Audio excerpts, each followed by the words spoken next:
My father-in-law said, you have to file for bankruptcy.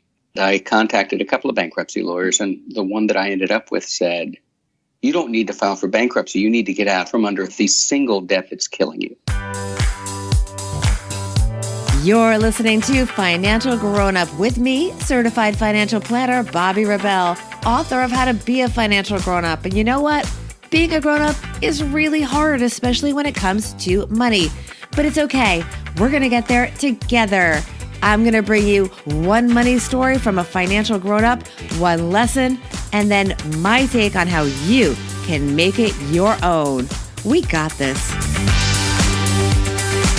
Hey everyone, before we get into today's interview, I want to do a quick thank you to all of you for supporting the show. Our numbers are going up, which is really cool. The show is being discovered, and I have all of you to thank for it. I also want to thank some of our friends in the media that have highlighted Financial Grown Up, including Forbes, which named Financial Grown Up one of 5 podcasts that are getting it right.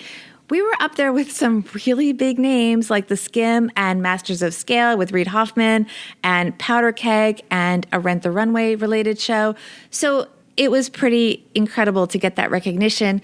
And I also want to thank Business Insider for highlighting our recent episode with the Muse's co-founder, Catherine Minshew. Her story is pretty incredible, so I'm glad more people got to learn about it. So thank you to all of you, and I hope you guys are enjoying the show. Okay, now to the show. So many of us bring our A game to our professional lives. I certainly try to, but then we don't always make the effort at home. Think of the chef that whips up these gourmet, amazing meals at their fancy restaurant. Then they go home and they can barely scrounge together maybe a grilled cheese or some leftovers. Who knows? So New York Times correspondent John Schwartz is that guy. No, he's not a cook. He's obviously a journalist, but he does research for a living. He's written 4 books, and he's also been a journalist at a number of prestigious publications. Right now, as I mentioned, he's at the New York Times. But in his personal life, he messed up, and it cost him, and it kept costing him for years. It was really bad. But the story of the author of his new book, This is the Year I Put My Financial Life in Order, sensing a theme here, he got it together, does have a happy ending. Just maybe not what you're thinking. Here is John Schwartz.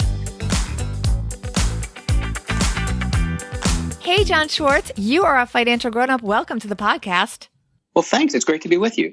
And congratulations. Your new book, This is the Year I Put My Financial Life in Order, is coming out right now.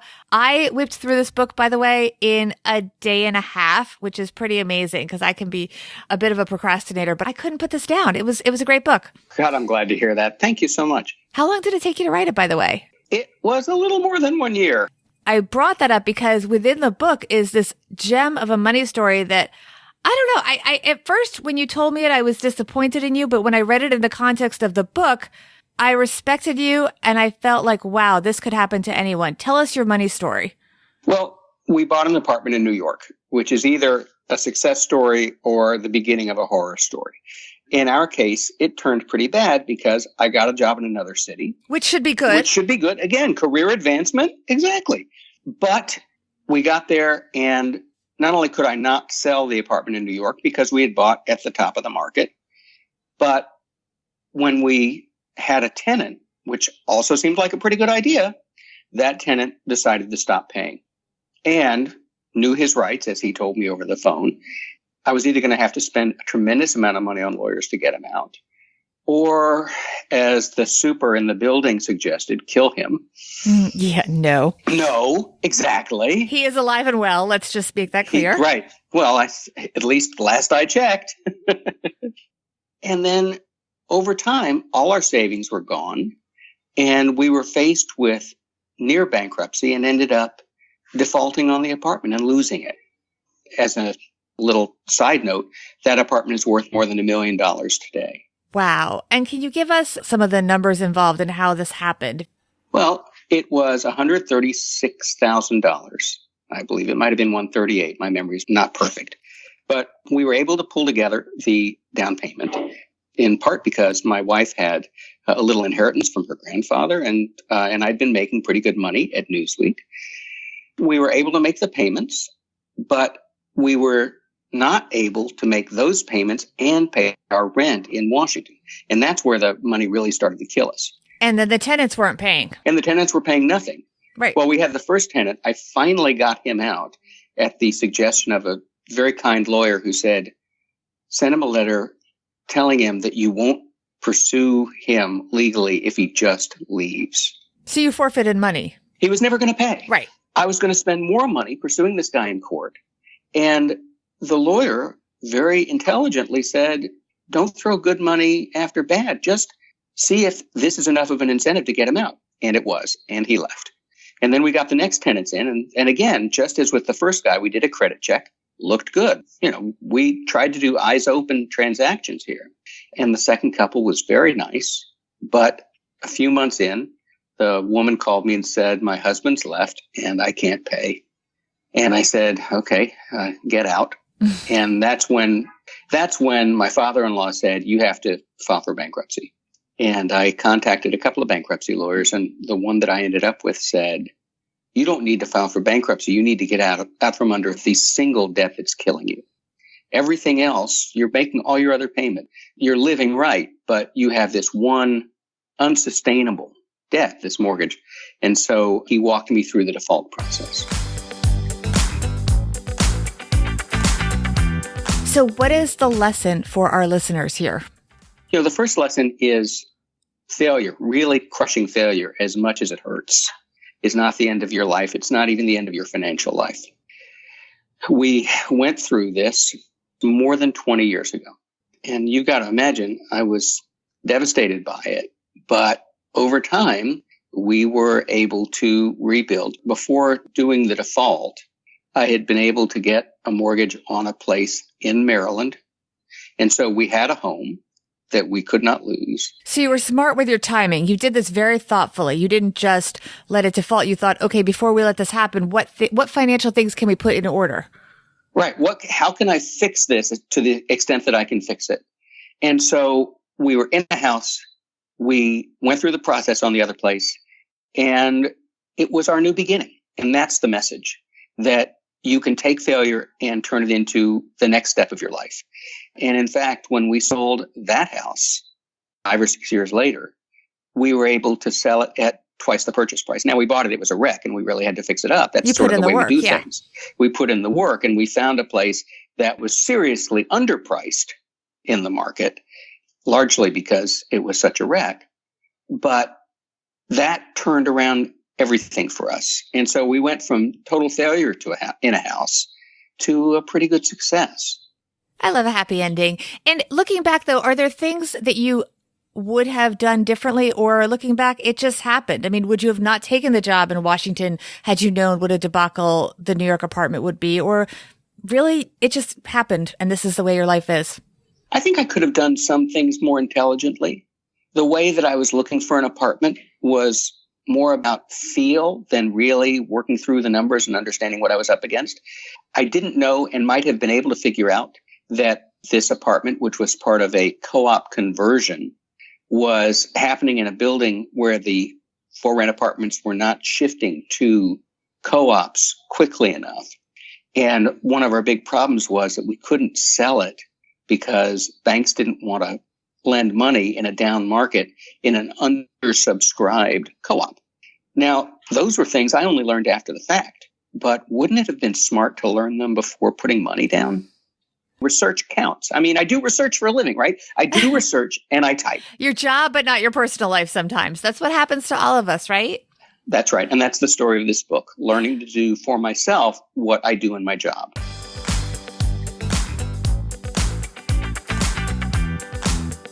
All right. And part of my enjoyment in reading this book was getting some of your little tips in life. Tell me the money tip that you are going to share with us that everyone can put in place. Hopefully they're already doing it, but it actually is a money tip, even though people may not think of it that way. Okay. If you're ready for this, it's flossing. And now I sound like that dentist from Sesame Street. Could I just say a few words about flossing? But flossing is important, not just because it helps keep your gums healthy and all that stuff. It is something that I started to do in my late 20s regularly after I had a bout with a periodontal condition and I needed a procedure. And after that, there was not a day I missed flossing. what flossing does more than helping your gums, but I'll get back to that, is that it establishes a daily habit. And establishing daily habits is the foundation stone for all sorts of good things. If you can floss every day, then you can exercise every day. If you can find the time, then you find how to make the time. If you can exercise every day, maybe you can save a little money. You can show discipline in other parts of your life. But even more than that, your teeth and gums are going to be healthy. You're going to have a much smaller chance of running into the kind of mouth problems that I had in my late 20s, which are expensive. And even if you've got insurance, you've got deductibles and everything else. It's part of using good habits to prevent preventable problems. It all goes together. All right. The book, This is the Year I Put My Financial Life in Order. I love it. Tell our listeners a little bit more about it.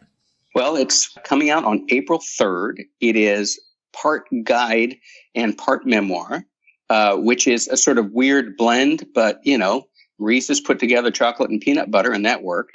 And the idea is that I put my financial life in order by applying research to the problems of my life and the issues that were still undone. Like, I was in my late 50s and I didn't have a will, which is idiotic.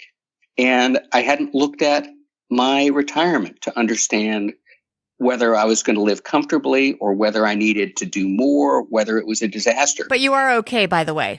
Spoiler alert. Yes. You're fine. Yes, spoiler alert. Good to hear. Largely because I started putting money away in my 20s. The first time I got a significant raise, I opened a 401k and put the money in. There are no financial secrets in this book, but there are a lot of fundamentals like start early and make your contributions. These were the lessons that got me through. The idea behind the book is I would hope that by reading what I went through, people could figure out what they can do too. And where can people find you, John? I am on Twitter at JSwatz, JSWATZ. And there's a Facebook page for the book, This is the Year Schwartz. Love it.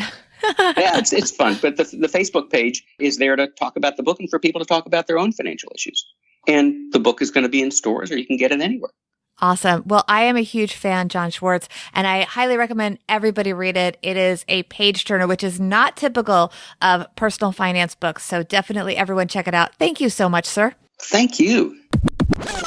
Here is my take on what John had to say.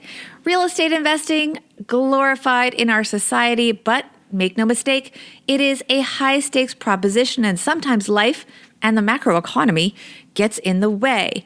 Financial grown-up tip number 1, buy what you can sell later on. Always think, how will this sell? You can read more in John's book, but in short, that apartment that he bought because he could afford it, to be fair, was not in a great family neighborhood. He got a good deal, he thought, but when the apartment went for sale in tough times and he needed to sell, it just wasn't selling. Case in point, when my husband and I went to buy our current apartment, there were 2 identical apartments for sale in the same building, same layout. You get the idea. One was a lot cheaper, like 25% cheaper. A lot. We could have really used the savings. But there was a catch. A giant flashing orange neon parking sign right across the street. You could see it through what would be our son's bedroom window.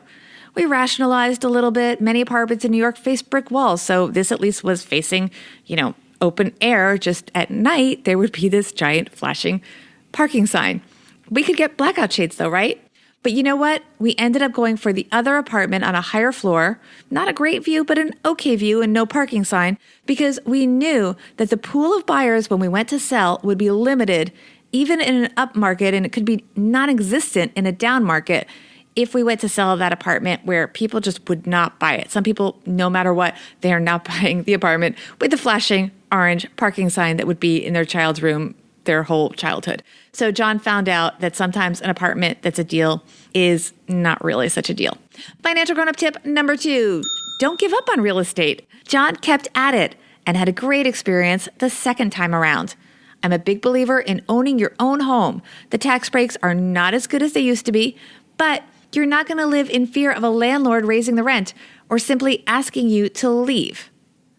All right, friends, be sure to check out John's new book, This is the Year I Put My Financial Life in Order. You will learn from John, but you will also laugh along with John. It is a fun and readable memoir-ish personal finance guide well worth your time. Thank you all for spending a little bit of your day with us. Keep up the great feedback. I am on Twitter at Bobby Rebell, on Instagram at Bobby Rebell1. I hope you enjoyed this episode with John Schwartz and that it brought us all one step closer to being financial grown-ups.